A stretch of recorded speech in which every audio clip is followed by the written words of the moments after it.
ટેક્સાસના ઓસ્ટિનમાં એક જ રાતમાં અલગ અલગ 12 લોકેશન્સ પર થયેલા શૂટિંગમાં 4 લોકો ઇજાગ્રસ્ત થયા હોવાના સમાચાર છે.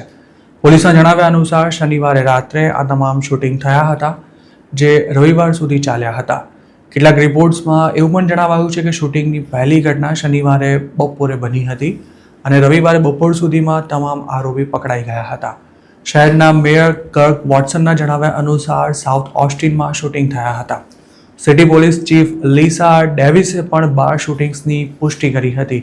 આ ઘટનાઓમાં ઘવાયેલા 4 લોકોમાંથી એકની હાલત ગંભીર ગણાવાઈ રહી છે. પોલીસે આ મામલે 3 શકમંદોની ધરપકડ કરી છે અને આ ત્રણેય આરોપી માઇનોર હોવાનું જણાવ્યું છે.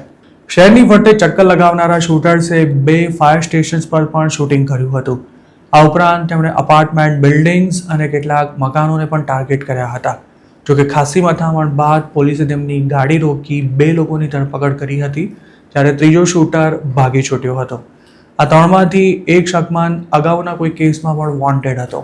પોલીસનો દાવો છે કે ગોળીબારની આ તમામ ઘટનાઓ રેન્ડમ હતી અને તેની પાછળનો કોઈ જ મોટિવ નહોતો કે ન તો કોઈને ખાસ ટાર્ગેટ બનાવાયો હતો.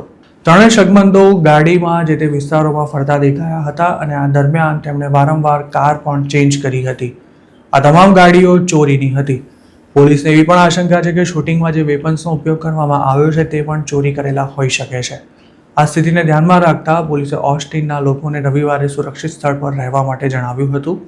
તેમજ જો કોઈ શંકાસ્પદ ગતિવિધિ દેખાય તો 911 પર ફોન કરી તાત્કાલિક તેની જાણ કરવા માટે પણ કહેવાયું હતું. રવિવારે જ ઓસ્ટિન પોલીસે ત્રીજા શકમંદની પણ ધરપકડ કરી લીધી હતી.